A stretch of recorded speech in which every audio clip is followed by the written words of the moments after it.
आतापर्यंत तुम्ही चाखलेल्या सर्व व्हेज भाज्यामधली ही सर्वात भन्नाट व्हेज भाजी असणार आहे.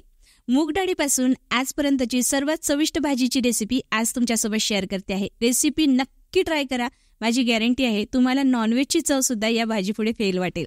भाजी परफेक्ट बनवण्यासाठी एक एक स्टेप शेवटपर्यंत नक्की बघा. जर तुम्हाला रेसिपी आवडली तर लाईक करा. अशाच रेसिपी पुढे बघण्यासाठी घरोघरी आणि पुन्हा या चॅनलला सबस्क्राईब करून बेल आयकॉन नक्की दाबा. लगेच सुरुवात करूया. ही भाजी बनवण्यासाठी मी सालीसकटची अख्खी मूग डाळ असते ती रात्रभर पाण्यामध्ये भिजत घातलेली होती. इथे मी 4 ते 5 लोकांसाठी 2 वाटी मूग डाळ घेतलेली आहे.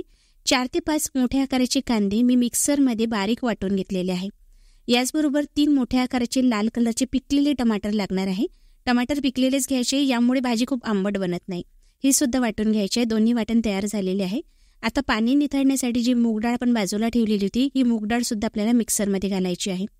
यासोबतच 7 ते 8 लसण पाकळ्या घालायच्या, 1 मुठ्ठी कोथिंबीर घालायची आहे, 1 चमचा जिरे घालायचं आहे. याचं सुद्धा वाटण तयार करायचं आहे. तर वाटण तयार करत असताना लक्षात ठेवायचं खूप जाड किंवा खूप बारीक वाटण तयार करायचं नाही आहे. दानादानाही राहायला नको किंवा खूप जास्त बारीक वाटल्या जायला नको. तर वाटण तयार झालेलं आहे. एका दुसऱ्या खोलगट पातेल्यामध्ये काढूया. यामध्ये 1 चमचा लाल तिखट, अर्धा चमचा हळद, चवीनुसार मीठ घालायचं आहे आणि चिरलेली कोथिंबीर मी इथे घालते आहे. तर या भाजीसाठी कोथिंबीरचा वापर जास्त करा, त्यामुळे भाजीला चव छान येते. एकदा व्यवस्थित मिक्स करूया. सोबतच 1 चमचा तेल घालायचं आहे. परत एकदा मी मिक्स करून घेतलेलं आहे. आता दुसरी एक तयारी आपल्याला करायची आहे. इथे मी एका कढईमध्ये पाणी उकळायला ठेवलेलं आहे. यावर चाळणी ठेवायची आणि यावर आपल्याला तेल लावून घ्यायचं आहे. आता जे मूग डाळीचं मिश्रण आपण तयार केलेलं होतं याची छोटे छोटे गोळे तयार करायचे आहे. तर ओबडधोबडच करायचे आहे. खूप जास्त गोल आकार देऊन नाही बनवायचे आहे. जशी आपण मूग वडी घालतो ना त्याच पद्धतीने आपल्याला याला शेप द्यायचा आहे. तर बघू शकता या पद्धतीने मी वड्या बनवून घेतलेल्या आहे. यावर झाकण ठेवायचं आहे. 15 ते 20 मिनिटासाठी मध्यम आचेवर वाफवायचे आहे.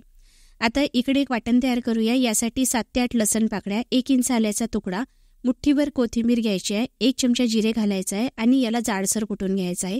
तुम्ही याला मिक्सरमध्येही जाडसर कुटून घेऊ शकता, पण आपण खलबत्त्यामध्ये जेव्हा याला कुटतो तेव्हा याची चव खूप छान येते. तर इथे बघू शकता ठेचा तयार झालेला आहे. आता इकडे बघू शकता मूग वडी सुद्धा व्यवस्थित वाफवल्या गेलेली आहे. मी 15 ते 20 मिनिट याला वाफवून घेतलेलं होतं. बाजूला ठेवूया. आता फोडणी करूया. यासाठी कढईमध्ये मी तेल घातलेलं आहे. या भाजीला जर तुम्हाला अजून जास्त चविष्ट बनवायचं असेल तर भाजी तुम्ही फल्ली तेलामध्ये बनवा, खूप भन्नाट लागते चवीला. तेल नीट गरम झालं की मोहरी, जिरे घालायचं आहे. कांद्याची जी पेस्ट आपण तयार केलेली होती ती सुद्धा घालायची आहे आणि कांदा आपल्याला छान लालसर तांबूस रंग येईपर्यंत मध्यम आचेवर परतायचा आहे. कांदा परतत असताना घाई करायची नाही. कांदा जर कच्चा राहिला तर भाजीची चव बिघडते. आणि टोमॅटो सुद्धा नीट परतायचा आहे. कांदा लालसर व्हायला लागला की टमाटर घालायचं आहे आणि टमाटर सुद्धा आपल्याला व्यवस्थित शिजवायचे आहे. आता यामध्ये आपल्याला चवीनुसार मीठ घालायचं आहे. भाजीला जेवढं लागणार आहे तेवढं याच वेळी घालायचं, यामुळे टमाटर लवकर शिजल्या जातात. आता आपण झाकण ठेवूया आणि टमाटर आणि कांदा व्यवस्थित शिजण्याची वाट बघूया. तर 5 ते 10 मिनिटं लागतील तेव्हापर्यंत आपण व्यवस्थित याला शिजवून घेतलेलं आहे. बघू शकता कढईने तेल सुटायला लागलेलं आहे आणि याचं टेक्स्चर जे आहे ना दूध फुटतं ना तसं दिसतं आहे. अशावेळी यामध्ये सुके मसाले घालायचे आहे. तर 1 चमचा काश्मीरी लाल मिरची पावडर, अर्धा चमचा हळद घातलेली आहे, 1 चमचा नॉर्मल तिखट घातलेला आहे, 1 चमचा किचन किंग मसाला घातलेला आहे आणि कढीपत्ता नक्की घाला. कढीपत्त्यामुळे या भाजीला चव छान येते. आता गॅसची फ्लेम अगदी लो करायची आहे आणि मंद आचेवर आपल्याला हे मसाले परतायचे आहे. मंद आचेवर परतल्यामुळे मसाल्यांना चव छान येते आणि त्यामुळे मसाले जळतसुद्धा नाही. आता जो तयार केलेला ठेचा होता तोही मी घातलेला आहे. आता हा ठेचा परतत असताना आपल्याला जास्त शिजवायचा नाही आहे, म्हणजे 60% शिजवायचा आहे, 40% कच्चा ठेवायचा आहे. यामुळे या भाजीला चव खूप छान येते. आता यामध्ये मी अगदी थोडं पाणी घालते आहे. तर गरम पाणी घालायचं आहे. यामुळे काय होतं मसाले लवकर शिजल्या जातात, जळतसुद्धा नाही आणि भाजीला चव छान येते, रंगसुद्धा छान येतो. थोडं थोडं करून पाणी घालायचं, त्यामुळे मसाले तेल सोडायला लागतात आणि शिजतात सुद्धा व्यवस्थित. तर बघू शकता इथे मी थोडं थोडं करून पाणी घालते आहे. तर कळकळीत गरम पाणीच घालायचं आहे, गार पाणी घालायचं नाही. बघू शकता छान कढईने तेल सुटलेलं आहे, म्हणजे मसालेसुद्धा नीट शिजल्या गेलेले आहे. आता ग्रेव्हीला छान उकळी यायला लागली की शिजवलेल्या वड्या यामध्ये घालायच्या आहे.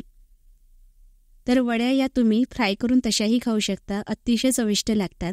तर बघू शकता इथे वड्या घालून झाल्यानंतर आपल्याला याला खदखदून उकळी येईपर्यंत शिजवायचं आहे.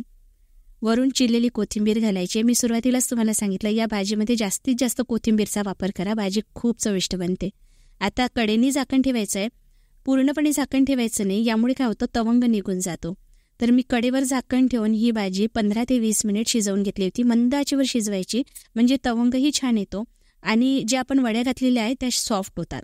वरून चिरलेली कोथिंबीर परत घातलेली आहे. तर इथे ही भन्नाट भाजी तयार झालेली आहे. आणि इथे ही भाजी तुम्ही बघू शकता, दिसायला अगदी नॉनव्हेजच्या भाजीसारखीच दिसते आहे आणि चवीला कितीतरी पटीने भन्नाट लागते. नक्की ट्राय करून बघा. एकदा खाल्ल्यानंतर वारंवार बनवून खाण्याची तुमची इच्छा होईल.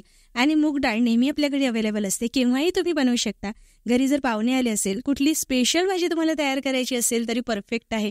त्याचबरोबर मूगवडी खाण्याची जर तुम्हाला आठवण आली असेल तर झणझणीत सांडग्याची भाजी सुद्धा तुम्ही याला बनवू शकता. अतिशय चविष्ट लागते. तुम्ही भाकरीबरोबर खाऊ शकता, नानबरोबर खाऊ शकता, भाताबरोबरही अतिशय चविष्ट लागते. नक्की ट्राय करून बघा. तुम्हाला ही रेसिपी कशी वाटली मला कमेंट करून नक्की कळवा. जर आवडली असेल तर लाईक नक्की करा. अशाच नवनवीन रेसिपी पुढेही बघण्यासाठी माझ्या चॅनललाही सबस्क्राईब करा. त्याचबरोबर फेसबुकवर माझं घरोघरी अन्नपूर्णा या नावाने पेजसुद्धा आहे, त्या पेजलाही फॉलो करा. कारण काही अशा रेसिपी असतात ज्या मी फेसबुकला अपलोड करते, यूट्यूबला अपलोड करत नाही. त्या बघण्यासाठी पेजलाही फॉलो नक्की करा. आपली लवकरच भेट होणार आहे अशाच एका भन्नाट रेसिपी बरोबर. तोपर्यंत हा व्हिडिओ बघण्यासाठी तुमचा खूप खूप धन्यवाद.